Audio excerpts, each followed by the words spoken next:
ya que se incluyó el principio de las cuotas de género en nuestra ley electoral, para con ello equilibrar la presencia y la representación de las mujeres en los espacios públicos de toma de decisiones.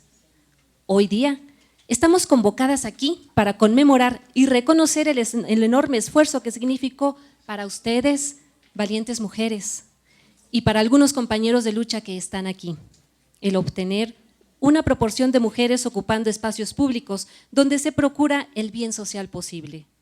Ese es el motivo por el que hemos sido convocados y convocadas, para conmemorar el logro de las cuotas de género en Zacatecas y para reconocérselo a quienes lucharon por ello. A nombre del Instituto Electoral del Estado de Zacatecas, sean bienvenidas y bienvenidos a este evento conmemorativo. Me permito presentar a quienes integran el Presidium. Doctora Leticia Catalina Soto Acosta, consejera presidenta del Instituto Electoral del Estado de Zacatecas.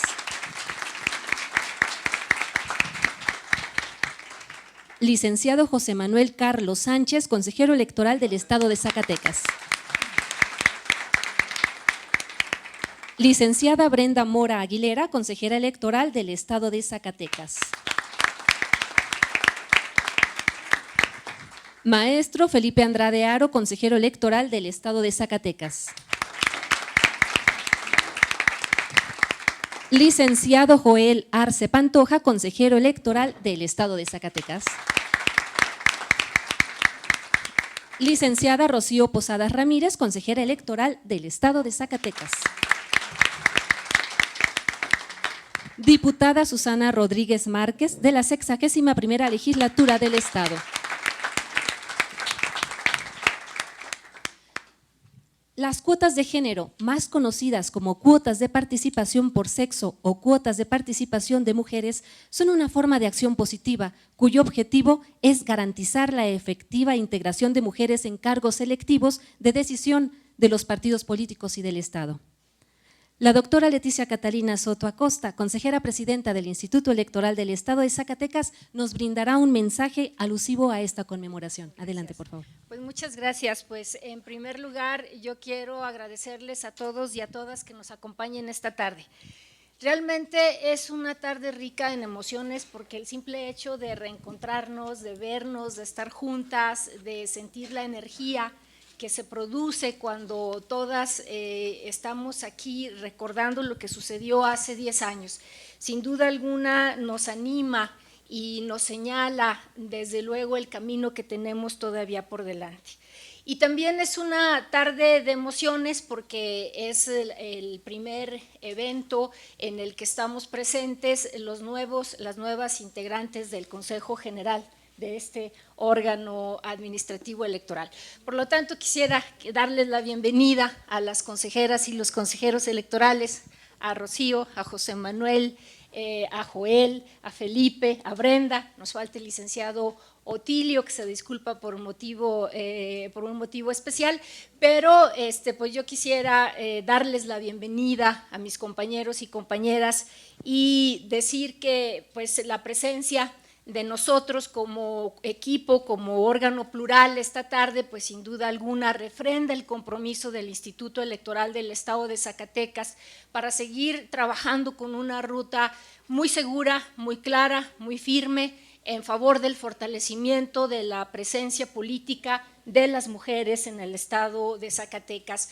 Lo hemos comentado ya y yo puedo comentarles, puedo decirles a ustedes que ustedes los conocen a ellos y a ellas y saben que han sido personas que han trabajado por el bien de la democracia en nuestro Estado y que sin duda alguna en el ánimo de cada uno y de cada una está el hecho de reconocer que sin la participación plena de las mujeres no hay democracia posible. Y en ese sentido les damos la bienvenida.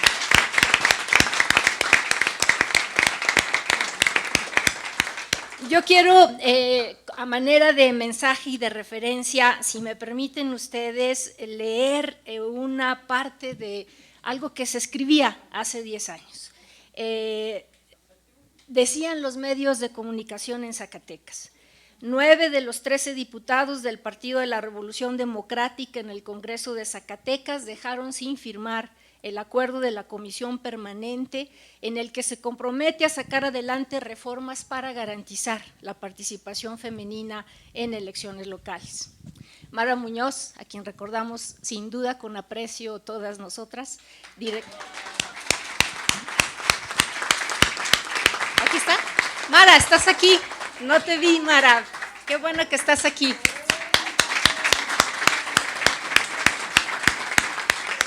Perdón, no te había visto, Mara. Buenas tardes. Directora del Instituto para la Mujer Zacatecana, INMUSA, e integrante de la Red Plural de Mujeres, promotora de la iniciativa, informó lo anterior y consideró lamentable la negativa de firmar el acuerdo pactado el jueves pasado, que ya ha sido ratificado por todos los demás legisladores. Estamos en espera de que aquí al miércoles se reúnan las comisiones y emitan un dictamen, expuso Muñoz, e indicó que en tanto las integrantes de la red permanecerán en el plantón frente al Congreso local, que iniciaron el pasado 30 de junio en demanda de que esa instancia aborde la iniciativa.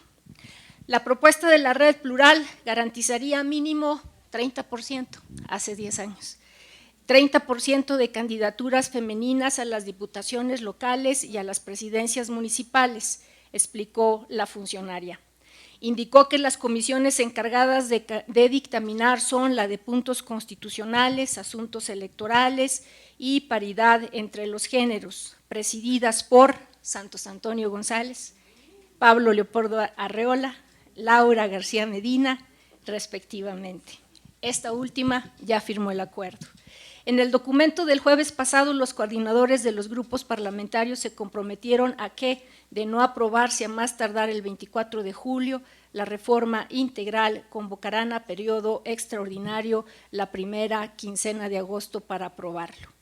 La respuesta de la Cámara se dio después de que el jueves por la tarde, más de 700 mujeres zacatecanas, entre ellas las presidentas de los institutos municipales de la mujer y diputadas federales, sitiaron, así dice la nota, el recinto legislativo en demanda de que éste dictamine la iniciativa presentada el mes pasado por la Red Plural de Mujeres.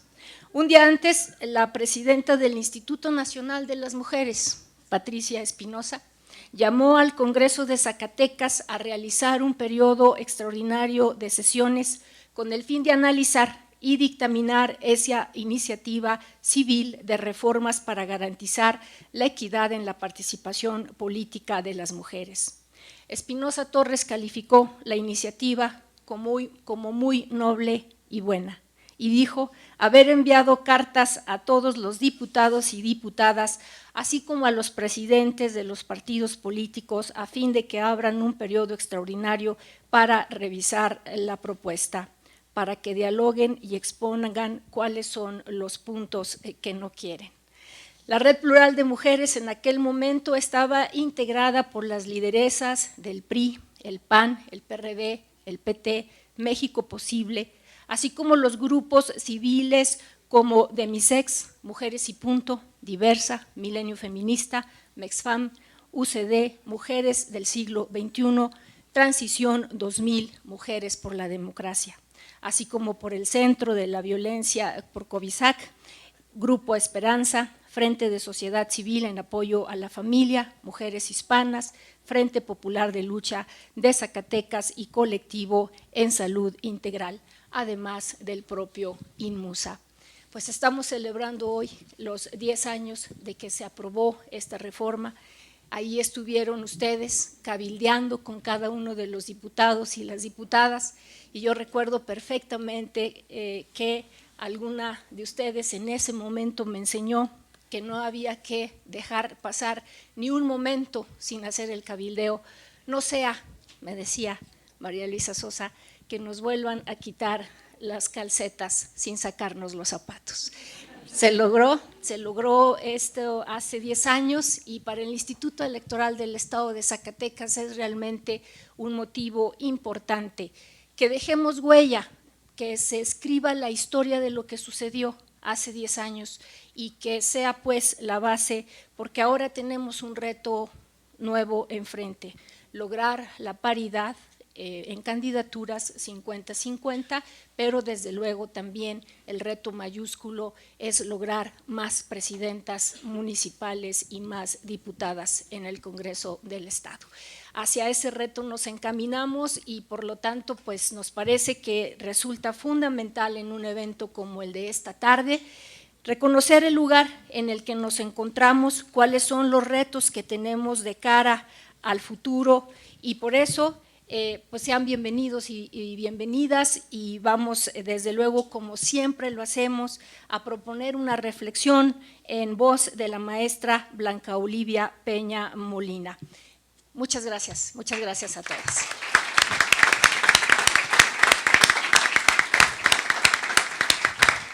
Doctora, agradecemos su mensaje. Las cuotas de género en materia electoral no son un regalo, son un derecho por el que han luchado las mujeres. Solicito a las y los miembros del Presidium sean tan amables de ocupar un lugar para proseguir con nuestro programa. Gracias. Curricular de la maestra Peña. Adelante, por favor.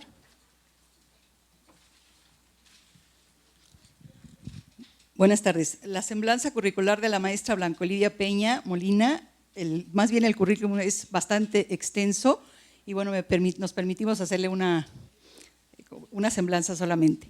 Ella cursó la licenciatura en Sociología en la Universidad Autónoma de Baja California y realizó estudios del tercer ciclo en la Universidad Autónoma de Barcelona y es maestra de Estudios Sociales en la línea de Procesos Políticos en la UAM Iztapalapa.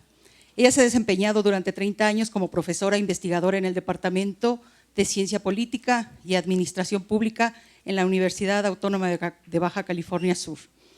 Ella ha obtenido muchísimos reconocimientos, entre los que se destaca, por ejemplo, el primer lugar en el Concurso Nacional de Ensayo,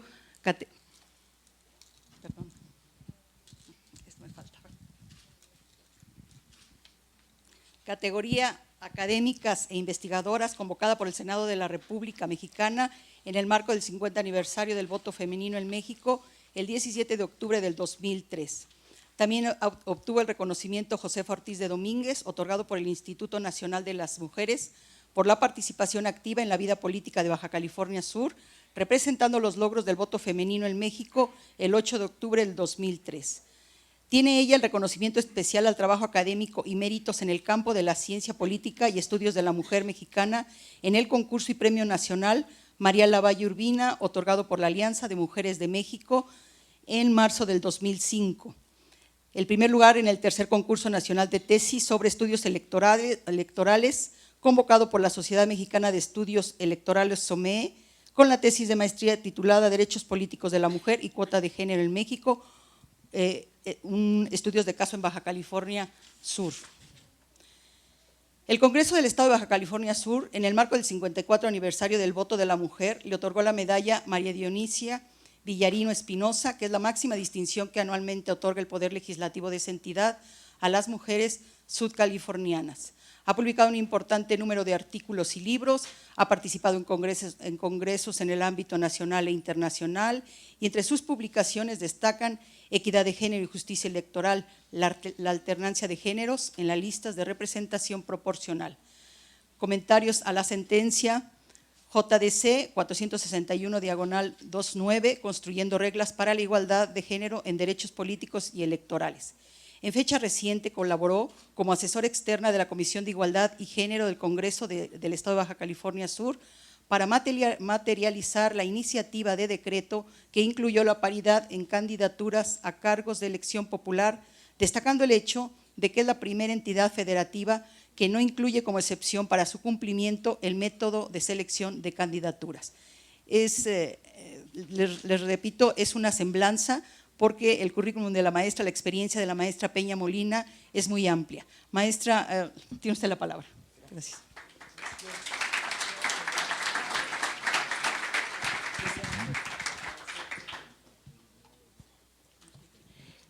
Primero quiero manifestar que me siento muy contenta de regresar a Zacatecas. Ya hace algunos años anduve por acá y en el marco de este 10º aniversario, que pues es muy patente que todas están muy contentas de disfrutar y de celebrar este logro. y también por el hecho de que sea en esta ocasión el Instituto Estatal Electoral de Zacatecas quien me convoca bajo la presidencia de la doctora Leticia Soto, y también mi agradecimiento a la doctora Alicia, que es Villaneda, sí, Alicia, por esta invitación. Cuando me convocaron a participar con ustedes, me puse a pensar qué sería interesante que escucharan en el marco de esta celebración de 10 años, pero también en el marco de la conmemoración del 60 aniversario de la conquista del sufragio femenino en nuestro país. Y hay tantas cosas que hablar acerca de los derechos políticos y electorales de las mujeres en México, que pensé que sería bueno partir de una interrogante y decir dónde estamos y hacia dónde vamos, en el sentido de cómo está el nivel de protección de los derechos políticos electorales de las mujeres mexicanas y cuáles son los retos que en una coyuntura como todas y todos saben se está formulando en este momento en nuestro país, que son cambios de fondo muy importantes, tanto por la iniciativa que recientemente el presidente Enrique Peña Nieto envió a la Cámara de Senadores para reformar el Código Federal de Instituciones y Procedimientos Electorales, donde solicita se incluya el principio de paridad en la selección a todos los cargos a nivel federal y se elimine el candado que fue objeto de una sentencia en el 2011, donde se inhabilitaba a los partidos a cumplir con la cuota del 60-40 por anteponiendo como principio también democrático el que los partidos seleccionaran candidaturas por método democrático. De eso voy a hablar también un poco más adelante, pero pues vamos a empezar este recorrido. Algunas cosas seguramente quedarán por ahí en el camino, pero si gustan al final de la presentación y con todo gusto las voy a resolver si es posible. Una de las cosas más importantes con las que me gusta siempre empezar, arrancar y creo que grabar, es que el principio de igualdad y no discriminación es una norma de orden público internacional que no admite pacto en contrario. Esto es algo muy importante porque cuando se está trabajando en la práctica, en las agendas de armonización legislativa, todavía se encuentra uno con muchos argumentos que desconocen el marco regulatorio internacional en materia de protección de los derechos humanos como personas, que obviamente incluye los derechos de las mujeres. Sobre este principio descansa todo nuestro andamiaje jurídico, particularmente a raíz de la reforma constitucional del 2011, ¿no?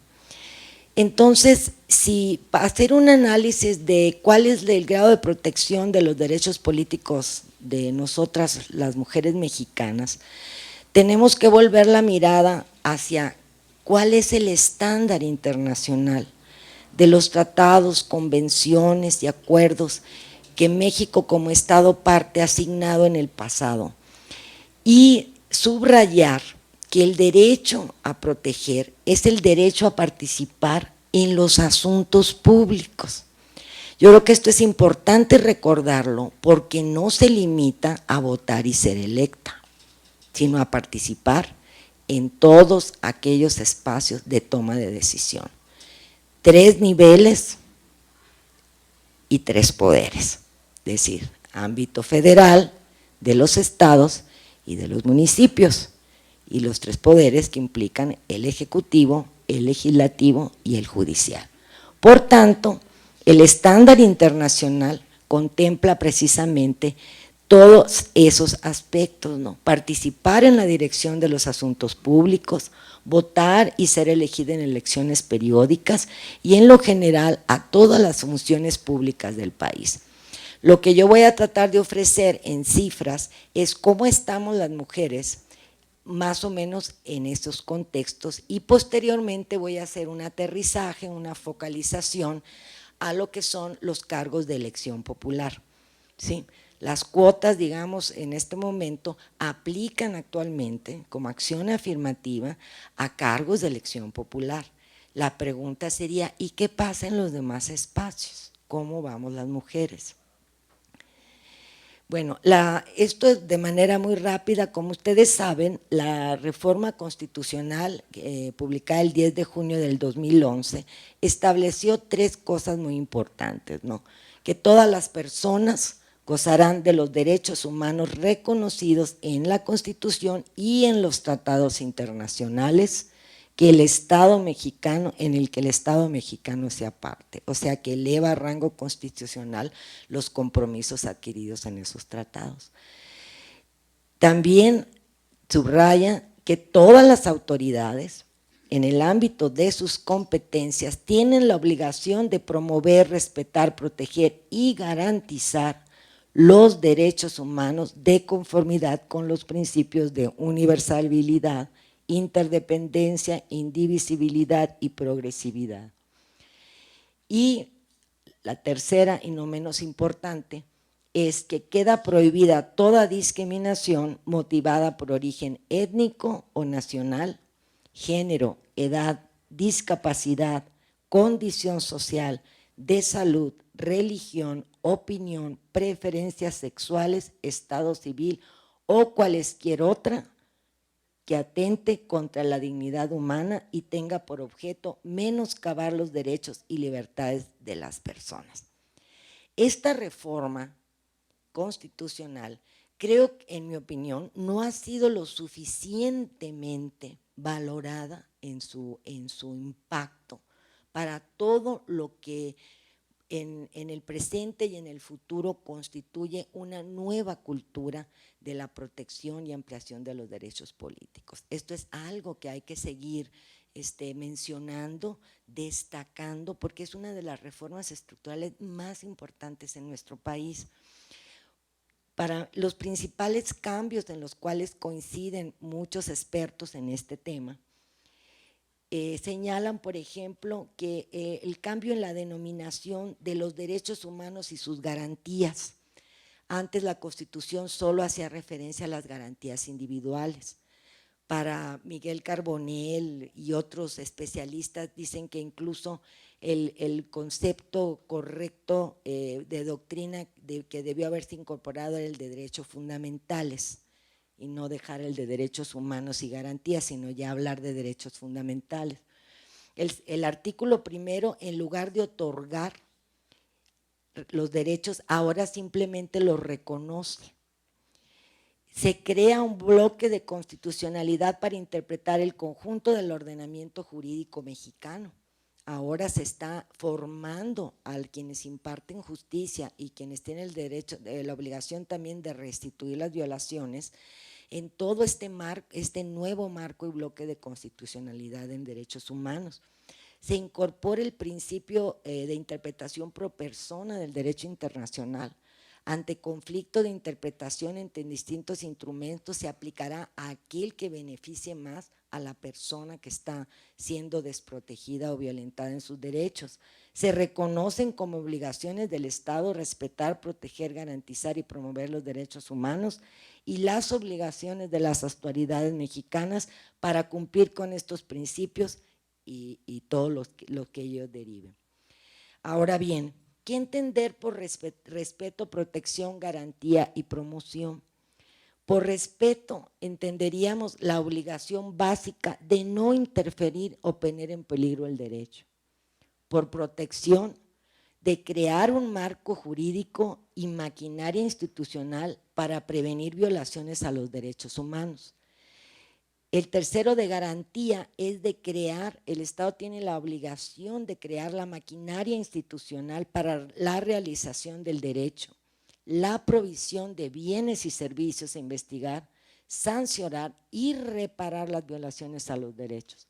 Y la promoción es la adopción de medidas progresivas de largo alcance que vayan ampliando la protección y la garantía de los mismos.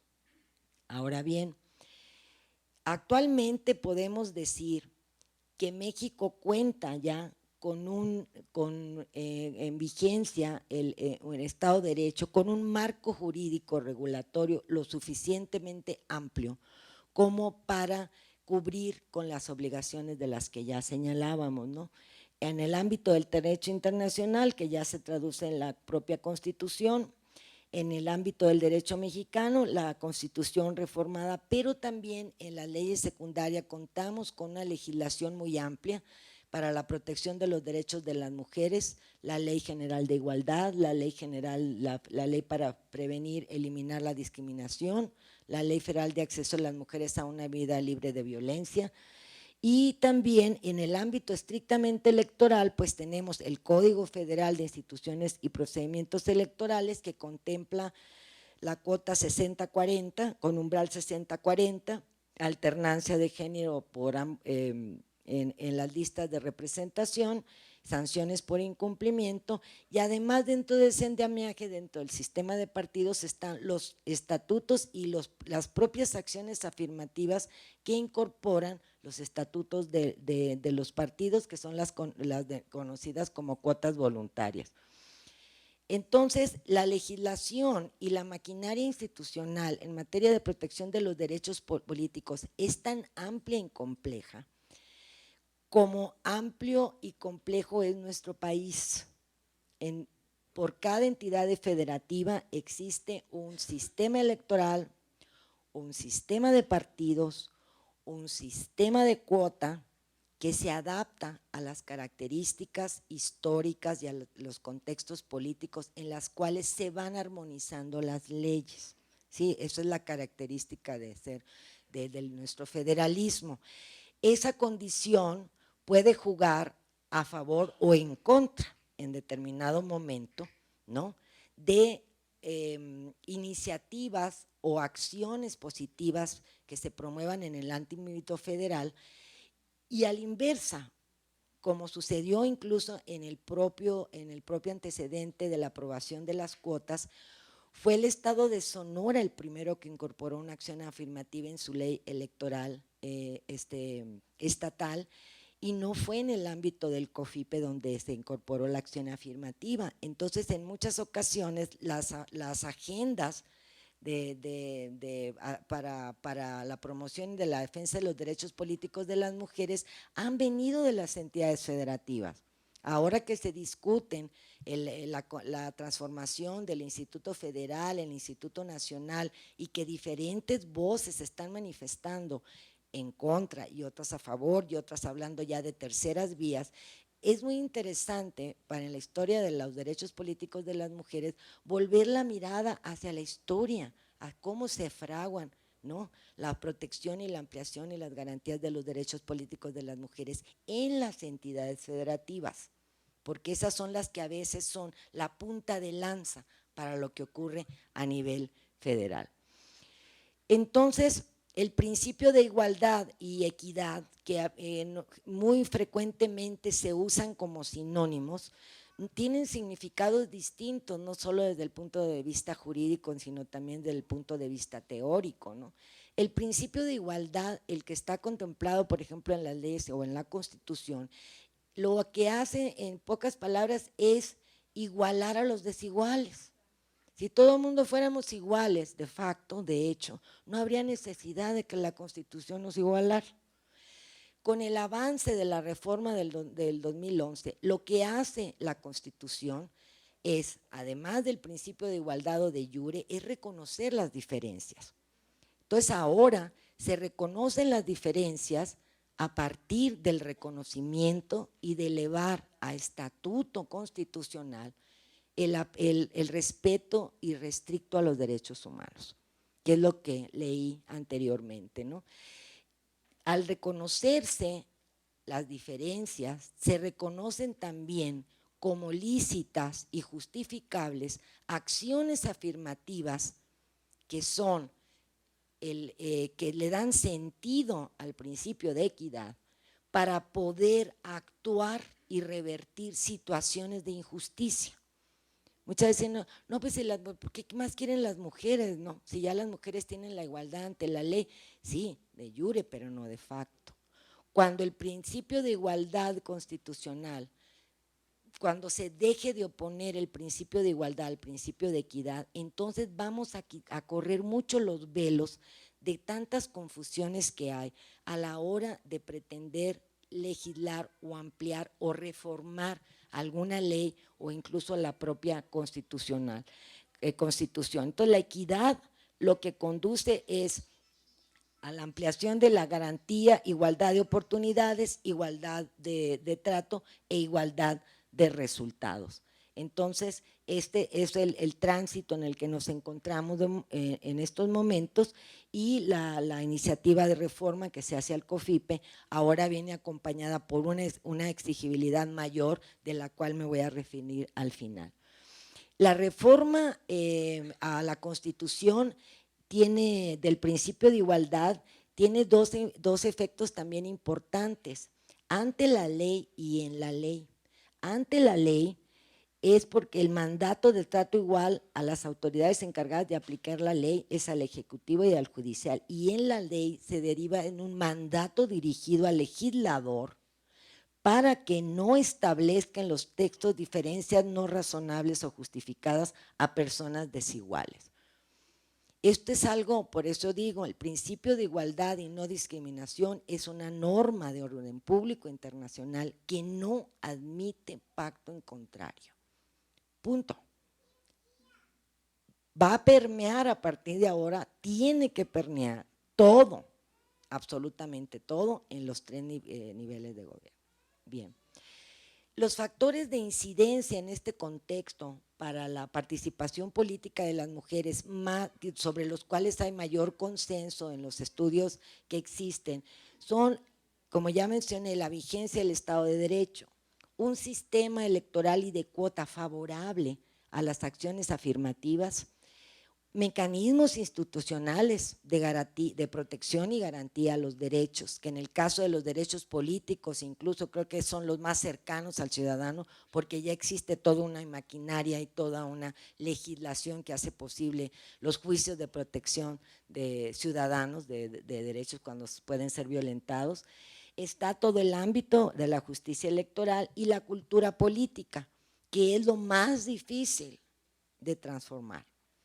La cultura política, que tiene que ver con las prácticas, los valores, las concepciones tan arraigadas que tenemos las personas y que a veces consciente o inconscientemente estamos transmitiendo y reproduciendo, y de alguna manera se convierten en los obstáculos invisibles o subjetivos, de naturaleza subjetiva, más complicados de erradicar en el ejercicio de cualquier función pública, ya sea de la administración, ya sea del ámbito del legislador o de la impartición de justicia. Existen actualmente, y qué bueno, diagnósticos de cultura institucional con perspectiva de género que no dejan lugar a dudas dónde están los obstáculos más difíciles a revertir, y hay que seguir trabajando en eso. Transversalización e institucionalización de la perspectiva de género con base en todo lo que ya dije anteriormente. ¿Cómo estamos? Un poco de cifras. En el Poder Ejecutivo, fíjense ustedes, a nivel de secretarías de Estado, tenemos el 12.5% de mujeres, 3 mujeres de 24 en total. A nivel de subsecretarías, el 16.6%, un poquito más. A nivel de subprocuradoras existe el 20%, pero de un total de 5, o sea, es una mujer. Siempre es muy curioso cuando uno maneja números relativos, ¿no? Porcentuales, porque ve uno 25, 33%, pero en números absolutos son poquitas mujeres, sí, pero bueno, de todas maneras, si bien las cifras no nos dicen todo, porque las cifras siempre están sujetas a interpretación, son indicadores de los cambios que paulatinamente se van presentando en procesos o en coyunturas muy particulares. ¿Qué pasa en el ámbito del Poder Judicial? A nivel de jueces y magistradas actualmente existe 20.6%. De magistradas en el Tribunal Electoral del Poder Judicial de la Federación, 14%. Puestos de alta dirección en el Tribunal Electoral del Poder Judicial de la Federación, 22.4%. Puestos de alta dirección de la PGF, 17%. Y en el IFE también tenemos cifras de 25% en el Consejo General, ahora actualizada, que quedan nada más 4 consejeros, nada más queda la magistrada Marván, ¿verdad? Y bueno, los puestos de alta dirección y consejeras locales, un 44%. ¿Qué pasa en el legislativo? Bueno, esta es una especie de revisión a vuelo de pájaro, porque nada más ese proceso electoral ameritaría una plática así a mayor profundidad, sobre todo de quienes participaron directamente. Recuerden ustedes que antes de lo que motivó la sentencia de la Sala Superior, la famosa sentencia 126-24, que obligó a los partidos a cumplir con la cuota de 40% al menos, ¿no? Es muy curioso en la redacción de las leyes, porque incluso en Zacatecas así dice, ¿no? Una cosa es decir, ya me adelanté, ¿no? Pero así soy yo de desordenada, luego me voy por peteneras, pero bueno, ahorita me acordé de eso. Una cosa es que el texto de la ley diga máximo 60% de un género, a que diga al menos 40%. Porque si yo digo al menos 40%, dejo abierta la puerta, pueden ser varones o pueden ser mujeres, pero si digo 60%, sí estoy poniendo un tope. Eso es materia de técnica jurídica o de redacción, no sé cómo se le llama precisamente, pero cuando uno se mete a revisar los textos son son trajes a medida, las leyes, y entonces ahí uno puede encontrar ciertos subterfugios para sacarle la vuelta también a la hora de la aplicación de ese precepto, porque como vamos a ver más adelante, y cada vez hay más investigaciones que lo están demostrando, uno de los factores que están obstaculizando de alguna manera la mayor efectividad de las acciones afirmativas es precisamente la interpretación de la ley, la interpretación en la forma en que están redactados los textos de las fórmulas o los diseños de las acciones afirmativas, como la paridad o la cuota. Entonces, en esa elección, los partidos habían registrado 28% de candidaturas de mayoría y 40.2% de candidaturas de RP por ambas cámaras. El registro de candidaturas después de la sentencia se elevó en el caso de las candidaturas de mayoría a 41 y en el caso de las candidaturas de representación a 49. ¿Por qué ese cambio? Porque acuérdense que el COFIPE exceptúa la aplicación, todavía está en el COFIPE, pese a que hubo sentencia, no se nos olvide.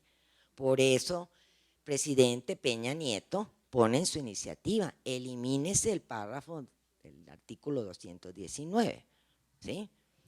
Decía, estarán exceptuados los partidos del cumplimiento de la cuota cuando el método de selección de candidaturas sea democrático, ¿verdad?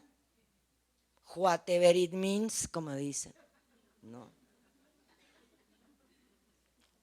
No me voy a meter más profundidad porque al ratito voy a entrar.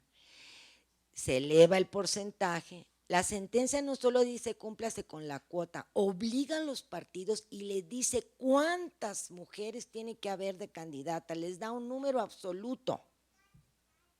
O sea, la sentencia fue inatacable, clarísima, no tenía manera de sacarle la vuelta. ¿En qué se traduce?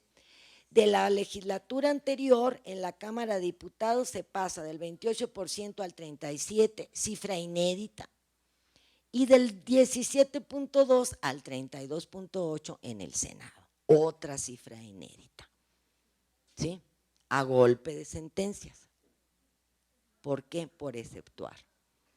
Ahora bien, hasta aquí, ¿dónde están los obstáculos dónde, en términos de reglas y procesos de los 3 niveles donde encontramos problemas? Por ejemplo, la Ley Orgánica de la Administración Pública Federal no contempla el principio de igualdad y no discriminación.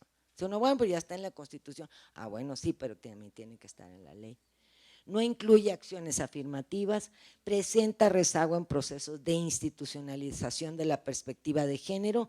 Solo el 67% de las secretarías de Estado cuentan con un mecanismo de género, ¿sí?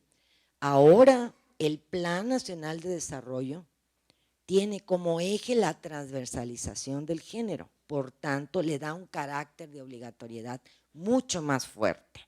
Ahora ya las escapatorias van a ser menores. Sin embargo, a nivel de la Administración Pública Federal, las mujeres en el Ejecutivo, las cifras son, como ya vieron, bajísimas. Bueno, las cuotas, yo creo que ya todos aquí, todas saben que una cuota es una acción afirmativa, es una medida para compensar la subrepresentación histórica que por razones de género, o sea, por el hecho de ser mujeres, han vivido el género femenino para acceder a cargos de elección popular o de la función pública, ¿no? Y estos sectores, a pesar de ser en la mayoría de los casos más del 50% de la población, actualmente somos más del 50% de la lista nominal, de la lista del padrón electoral.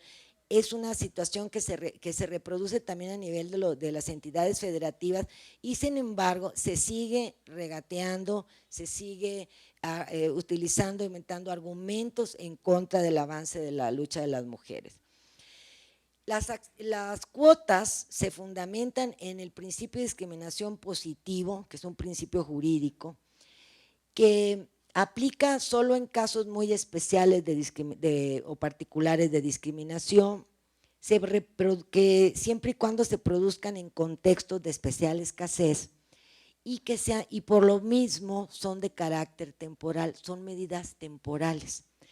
¿Por qué? Por algo muy sencillo, porque una acción afirmativa, una medida temporal, no puede ir en contra de un precepto constitucional, que es el principio de igualdad.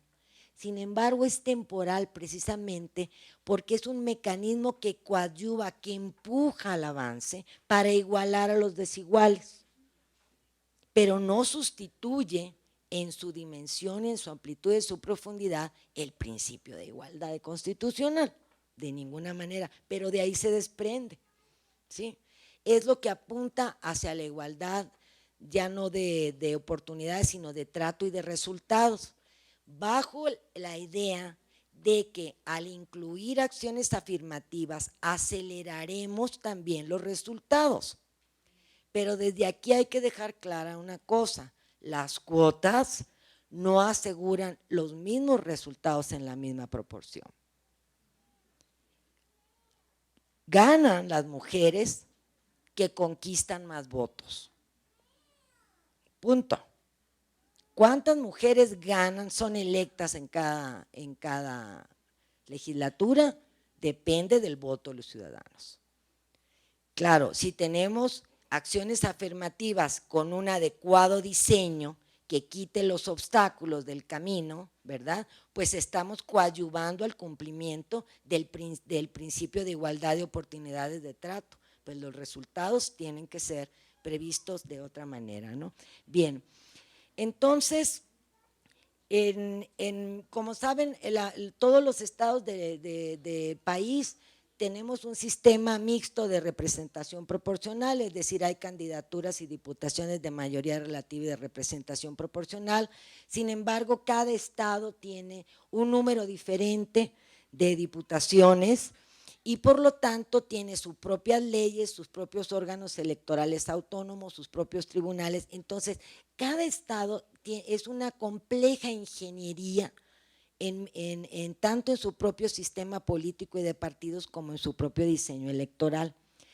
Lo que podemos atestiguar actualmente es cómo en materia de acciones afirmativas se ha ido abandonando el gradualismo de la cuota para irse reformando las leyes electorales e ir incorporando el principio de paridad. Le vamos a denominar de paridad estricta porque exige que haya candidaturas 50% para varones y 50% para mujeres. Pero también estamos advirtiendo que un número importante de entidades federativas que no llegó a la paridad estricta, sí adoptó el umbral de 60-40%, que es considerado también a nivel internacional como un horizonte paritario, o sea, que acerca a la paridad estricta, pero no la iguala, ¿no? Y no la iguala fundamentalmente en lo que es el objetivo a obtener, que es incrementar significativamente el número de mujeres electas. Actualmente tenemos, del 2010 al 2013, ya hay 11 entidades federativas que incluyeron el principio de paridad. La última fue Baja California Sur, de donde yo vivo. Está por publicarse en el Diario Oficial. Yo ya la sumé, discúlpenme, me tomé esa libertad, pero lo aclaro. Todo parece indicar, estamos atentas a que se publique el 15 de noviembre. Y otro estado que estaba entre los estados con el nivel de protección más bajo, que era Nayarit, también acaba de lograr una reforma en materia de acción afirmativa y ya incluyó también la paridad. Luego les voy a decir de qué manera. Por lo tanto, ya son 11 entidades federativas. Hay 12 que tienen el 60-40 de cuota, en los cuales se incluye Zacatecas, pero todavía quedan 7 entidades federativas con cuota del 30%, una que es Guanajuato con 25% y una que no tiene nada, que es Nuevo León, lo cual es verdaderamente inaudito. Actualmente hay 3 por lo menos, Nuevo León, creo que Puebla y Estado de México están trabajando iniciativas ya de reforma para incluir la paridad, 3, pero no se han materializado, ¿no? Entonces, estas buenas son. En el caso de Nuevo León, sí tiene cuota, pero para ayuntamientos. Pero explíquenme ustedes, ¿por qué no para las diputaciones? ¿Verdad? Por eso les digo, es muy chistoso el asunto. Aquí vamos a ver eso, miren. De las entidades que tienen paridad, cuota, según el umbral, que tienen ya adoptadas acciones afirmativas, ¿sí? Hay 5 que no aplica para candidaturas a cargos edilicios. Explíquenme por qué. Te digo que o sea, es de una complejidad, ¿no? Son Durango, Estado de México, Guanajuato, Quintana Roo y Yucatán.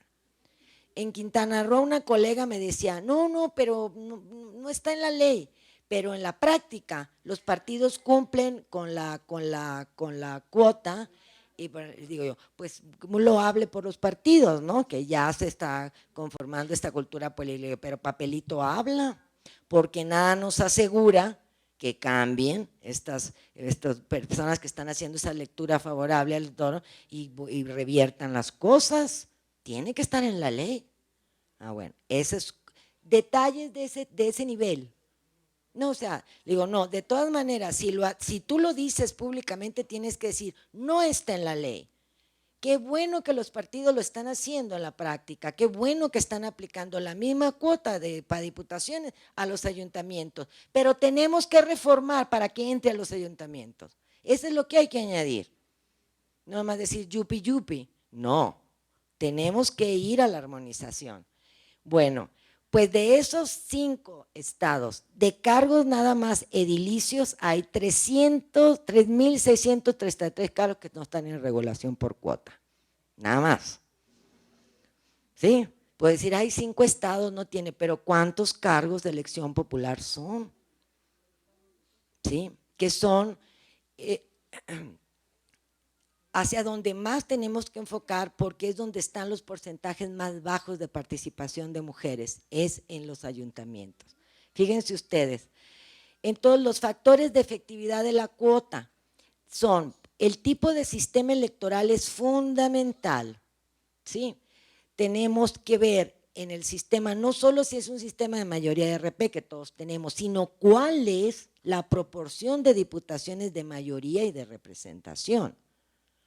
Porque hay sistemas electorales muy equilibrados de MRP y otros muy desequilibrados, asimétricos. Baja California Sur es el más desequilibrado de todo el país. Tiene 76% de mayoría por 24 de representación. Zacatecas está muy equilibrado, bastante bien equilibrado. Creo que Jalisco tenía 50 y 50. Entonces, cada estado tiene también su propio diseño. También hay que tener mucho en cuenta cuál es la fórmula de asignación de diputaciones por el principio de representación proporcional. Ustedes van a decir, pero tanto así afecta. Así es. Esos son los pequeñas piedritas en el camino que le ponen a la cuota o a la paridad. Son los atajos de diseño, nada más del sistema electoral. Cuando a mí me piden opinión, no, queremos la paridad, y vamos, pero negocien. Les digo, porque a veces es mejor quedarse en el umbral del 40, pero que no les metan estos candados. Así es en la práctica. Y ahorita van a ver por qué se los digo. El tipo de acción afirmativa, bueno, pueden haber esos 4 escenarios. Otro obstáculo, el método de selección de candidaturas. ¿Dónde están las excepciones a la aplicación? Y aquí, para variar y no perder las costumbres, a veces aplica por método democrático y otras por voto directo. Explíquenme. Bueno. Y las sanciones por incumplimiento. Si no hay sanción por incumplimiento, ¿quién sabe qué pasaría? ¿Cómo estaría la efectividad de la acción afirmativa en este país? Pero bueno, para irme más rápido, actualmente datos actualizados del número de diputadas electas por entidad da un porcentaje promedio de 27%, creo que es 27.02%. Por debajo o sea, una cifra muy baja, muy baja, pese a todo, pese a todo. Hay datos destacables como son Chiapas, Chihuahua, creo que es Quintana Roo y Tabasco, ¿no? Sí, donde están por arriba, ya 40 o por arriba del 40%, que es inédito. Entonces, esa, digamos, es a nivel de la masa crítica, ¿no? A nivel de cargos edilicios, son los datos hasta el 2012. En el número de presidentas, el 7% es bajísimo. En el de síndicas se elevó a 28%, en el de regidoras a 36%. Pero la diferencia es más significativa en el caso de las mujeres síndicas que en la de regidoras. ¿Sí? Se ha incrementado más significativamente en el de síndicas, y en el de regidoras sí hubo un decremento del 11 al 2002. No están actualizados al 2013 porque, como saben, Oaxaca, que tiene elecciones por usos y costumbres, va a terminar de ofrecer resultados hasta diciembre. ¿Sí? Entonces preferí quedarme con los datos duros del 2012 porque esos ya son en firme, ¿no? Bueno. Fíjense ustedes, lo que decía hace rato, esos son los estados que tienen incorporada la paridad en su ley para candidaturas. El promedio porcentual de diputadas electas es de 27%. ¿Sí? Aquí no estoy incluyendo ni a Nayarit ni a Baja California Sur. ¿Por qué? Pues porque acaban de reformar la ley, entonces no se vale, les haría trampita, ¿no? Y sí sería trampa porque Baja California Sur tiene 33.3% de diputadas y es alto. En el caso de quienes tienen horizonte paritario, como Zacatecas, ahí están, el promedio es más alto que con los que tienen paridad. Si se parte de la premisa según la cual la paridad es el criterio más elevado del umbral de protección de la garantía de un derecho, se supondría, por lo menos como premisa, que los resultados o el efecto en el número de mujeres electas fuera mayor. Y dice uno, bueno, ¿y por qué no es mayor? Esa es la pregunta lógica. ¿Por qué resulta que es más alto en el caso de un umbral del 60-40? O en el caso de Baja California Sur, que llegó a tener 38% de diputadas y tenía en la ley hasta hace poquito, hasta hace 2 semanas, que tenía que postular 33% de la tercera parte de las candidaturas por el principio de mayoría, porque tenemos un sistema de mayoría de facto. No hay candidaturas de RP. Hay la fórmula de best loser, mejor perdedor, y así se asigna la diputación. Y fue un punto de negociación. Paridad sí, por principio de mayoría, sin obstáculo. ¿Por qué? Ah, no, pues entonces cámbienos la fórmula de representación. Pues no, tome y daca, pues no quieran, no, pues que dejen así la fórmula, pues entonces no meten método de excepción, porque no era lo mismo, ¿no? Pero era elemental. Bueno, obstáculos, insisto, que hay que tomar en cuenta. En el caso de la paridad estricta, hay que vigilar ahí si es obligatoria, si aplica y es obligatoria por ambos principios, o nada más aplica por alguno de los dos principios. 2, si se exenta de su cumplimiento. 3, en dónde son colocadas las mujeres que son candidatas por la vía uninominal, qué tipo de distritos, ganadores, perdedores, etcétera. Y también la fórmula de asignación de diputaciones de plurinominales. Y ahorita van a ver por qué más a detalle. Miren nada más, qué bonito mapa. Estos son los estados que tienen a paridad. ¿Cómo aplica el principio de mayoría? En verde. ¿Dónde no aplica? ¿Y dónde aplica pero con un porcentaje menor a la paridad? Explíquenme. De representación proporcional igual. Lo que está en verde es cuando aplica paridad.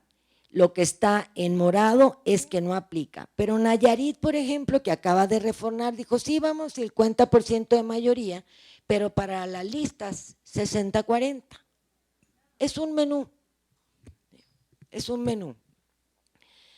En el caso de Coahuila, aplica por 2 principios, pero no para ayuntamientos. Lo mismo en el caso de Nayarit. En el caso de Chihuahua, lo puse en negro, en el caso de Chihuahua sí aplica a los 3. ¿Dónde están las excepciones? ¿Dónde está el obstáculo mayor para que la efectividad de la acción afirmativa, entre otros factores, se pudiera liberar o asegurar? En las excepciones a su cumplimiento, definitivamente. Fíjense ahí. Solo Baja California Sur que no aplica, que ya lo expliqué. En todos los demás, en la mayoría es consulta directa para candidaturas de mayoría. En una se habla de voto universal de los militantes, nuevo concepto, ¿verdad? Que es Nayarit. Voto directo, consulta directa, o sea, los partidos defienden con tal fiereza esa prerrogativa de los métodos de selección de candidaturas en un país, como dice la colega Flavia Feinberg, que ha estudiado mucho los procesos de selección de América Latina, y México, corrígeme Flavia, es uno de los pocos países de América Latina que no tiene una ley con mandato para regular los procesos de selección de candidatura, y casi el 70% del resto de los países sí lo tiene. Y acuérdense ustedes que cada que hay una reforma electoral del COFIPE se habla, ¿cuándo vamos a tener una ley federal de partidos? Porque con un alto grado de discrecionalidad y pragmatismo los partidos deciden y cambian los métodos de selección de candidaturas entre una elección y otra. Y eso resta rendición de cuentas, transparencia y responsabilidad al electorado. Entonces, ahí sí hay un déficit de respuesta por parte de los partidos. Cuando les obliga la ley a la cuota, sacan el argumento de la elección de las candidaturas como si ese fuera el problema, como si fueran dos preceptos que se contradicen. No, pero por supuesto que no. Como van a ver que lo dijo acertadamente la Sala Superior. Bueno, ahí ni me voy a meter ahorita. Bueno, aquí estaba la fuente que decía de la colega Flavia Fleidenberg, ¿no? No sé si ya varió ese dato, Flavia, pero ahí teníamos del 2003, era la fuente. De 16 países, 6 no tenían ninguna norma general. Sí existe, obviamente en el COFIPE hay una serie de cosas, pero no dice qué se va a considerar método democrático, qué se va a considerar voto directo. Ahora estamos hablando de voto universal ciudadano, o sea, también se inventan conceptos, ¿no? Bueno, y arriba los países que sí tienen una ley de partidos. Eso es muy importante en el análisis comparado, fundamental, porque obviamente complejiza mucho el análisis de los casos donde no hay esa regulación, ¿verdad? Bueno, ¿qué pasó con esta famosa sentencia que les citaba al principio? Se impugna una cosa que sucedió en esa elección, pero fíjense que no era la primera vez que sucedía, ya había sucedido en el 2009. Como dijo la Sala Superior, ¿no? El Consejo General, fuera de sus facultades y por un acuerdo, así lo dice textual, me lo sé de memoria, determinó lo que debería entenderse por método democrático para facilitar las cosas en el cumplimiento de la cuota. Digamos, era una buena intención, obvio, porque tenían problemas con esa prerrogativa. Anteriormente, antes de la reforma del 2008, la excepción no era por método democrático en candidaturas de mayoría, era por voto directo. Y se cambió en la reforma a método democrático. Explíquenme, ¿por qué los partidos? Porque los partidos fueron los que reformaron el COFIPE. ¿Hicieron eso? Habría que ir a las actas. Entonces, el Consejo General interpreta y acuerda, entonces dice la Sala Superior, las ciudadanas impugnan, obviamente, porque ven que sus derechos están violentados, y la sentencia obliga a eliminar el acuerdo impugnado, lo que debe entenderse por procedimiento democrático, y obliga a los partidos al cumplimiento de la cuota. ¿Cuál es el principal argumento de que da la Sala Superior? Dice, todos los métodos de selección que están contenidos en los estatutos de los partidos políticos son democráticos, porque así lo establece el tal artículo de la Constitución Política. Si no lo fuesen, no obtendrían el registro del Instituto Federal Electoral. Por tanto, no es un elemento para exceptuar de las razones que tuvieron los legisladores de aprobar la cuota como un mecanismo que recupere y haga justicia revierta a la subrepresentación política de las mujeres a candidaturas a ese nivel. Y entonces obliga. Entonces sienta un precedente muy importante. Porque ahora resulta que todo, bueno, esto lo estamos viendo ahorita ahí en el Congreso de la SOME, ahora todo el mundo está muy preocupado porque se exija más democracia interna a los partidos políticos, y yo lo que dije en la tarde, sí, pero primero defínanme qué van a entender por eso, porque ahora parece ser que es más positivo, mientras más democrático es un partido, de andar haciendo consultas ciudadanas, y menos democrático o ya tiene como un sesgo, así como que un partido decida por delegados o representantes es menos democrático. Yo digo, ¿pero por qué? Si son un partido. Eso es lo que tiene que decidirse, es una discusión pendiente a nivel de la reforma política y no está entrando eso a discusión. es que para preservar los derechos políticos de los ciudadanos y las ciudadanas a elegir a sus gobernantes, discúlpenme, eso se decide el día de las urnas. ¿Hasta dónde llega esa obligación para los partidos de tener que estar? Pues hagan consulta, pero que sea un criterio normativo, permanente y estable, me parece un despropósito, porque para mí tan democrático es que se elijan candidaturas por representantes o delegados, o según lo decide el partido, ¿verdad? Como de hecho lo hacen, y luego combinan otras candidaturas por método democrático, como de hecho lo hacen, entonces el argumento se cae por su propio peso, ¿verdad? Pero bueno, yo no estoy en ningún partido y para mí es muy fácil decirlo, ¿verdad? Pero bueno. Entonces, bueno, ¿qué ha pasado recientemente? 3 sentencias importantísimas para las elecciones del 2013. Una, la sentencia de Jalapa, donde ya hay candidaturas independientes, igual que aquí en Zacatecas, obligó la Sala Jalapa a que la cuota sea exigible en candidaturas ciudadanas. Dicen, no, que pues las candidaturas ciudadanas, pero ¿por qué no? Sí, como dice José Woldenberg, la candidatura ciudadana, las candidaturas ciudadanas y las fuerzas ciudadanas devienen partido en algún momento, porque no hay de otra, no hay de otra. Tiene que haber principios, plataforma, no capital, o sea, gente que esté ahí, de algún momento. Además, la condición ciudadana no la pierde un político. Todos los legisladores son ciudadanos, los médicos son ciudadanos, los maestros son ciudadanos. Llamar candidaturas ciudadanas también tiene su efecto, ¿no? Psicológico muy interesante. Son más creíbles, son más no sé. Yo creo que es un derecho que existan, o sea, es garantista el hecho de abrir la puerta a la candidatura ciudadana. Pero hay que ver que está también en juego, si la crisis de representación de partidos se va a resolver porque haya candidaturas ciudadanas, no. La crisis de representación de las democracias contemporáneas no se resuelve con las candidaturas ciudadanas, en mi opinión.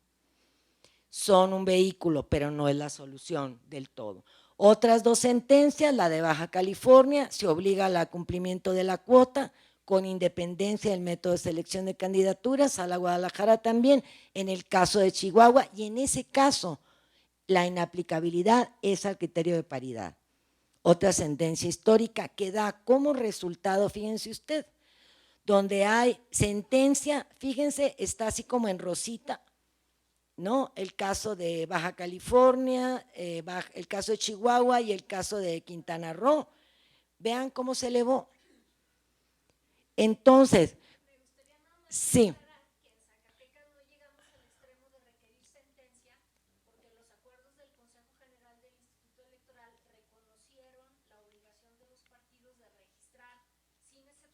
Uh-huh. Y además en candidatura independiente el reglamento obligó al registro con cuota de género a los candidatos independientes.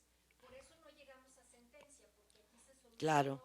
Desde el Pues, claro, porque como órgano vigilante del cumplimiento de la norma, pues está muy bien, pero en otros casos se tienen que ir a ese extremo, ¿no? Porque no quedas, en el caso de Chihuahua, digo, más ejemplar el caso de Chihuahua, que han batallado tanto, es ejemplar, ¿no? Bueno, este índice de armonización legislativa es un ejercicio que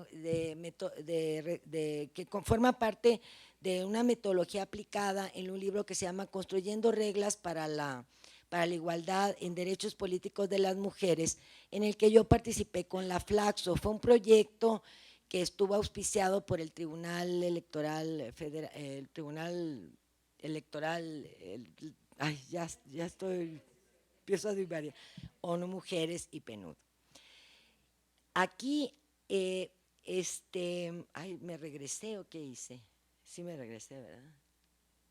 Aquí está. Me estoy regresando, ¿qué estoy haciendo? Perdón. Aquí estoy, antes de ir al índice. Aquí quería nada más ver lo que pasaba en Zacatecas y me puse a buscar los datos. Y desde la aplicación de la cuota, bueno, hay una tendencia incrementalista sin duda, ¿verdad? Hay un impacto positivo en diputadas electas por ambos principios. En el 2013 se duplicó el número de diputadas electas por el principio de mayoría, de 3 a 6. Pero sí bajó en una diputada por representación, y el porcentaje total de diputadas, con todo y eso, el porcentaje no está en el umbral ni del 40, ¿no? Que estando, o sea, que falta, todavía falta. ¿Cuáles son los principales elementos del diseño de la cuota aquí en Zacatecas? Están en un horizonte paritario, sin duda. Tienen cuota máxima, porque dice máxima la letra, 60% candidaturas en la legislatura, aplica por ambos principios, aplica suplencia del mismo género, candidaturas a diputaciones y planillas de ayuntamiento, que es un indicador muy bueno, aplica alternancia de género, también es otro indicador muy, muy importante. Primer segmento de 3 candidaturas y los siguientes segmentos una candidatura de género distinto. En algunas entidades es todos los tramos, lo cual también ahí pudiera haber una oportunidad de algún ajustillo, ¿verdad? Más adelante, pero hay excepción. No se ha aplicado, pero es lo que decía lo mismo, ¿no? Una colega me dice, no hay que sobreregular tanto, y le digo, es que la burra no era arisca, no sobreregules, es que un legislador debe de interpretar pro persona, pero si eso es sí en la teoría, me parece muy bien, pero es que no es así. La argumentación dista mucho de acercarse a eso, ¿no? Obliga a financiamiento para capacitación, tienen el Centro de Formación Política para los Partidos, igualdad de oportunidades en el acceso a la toma de decisiones.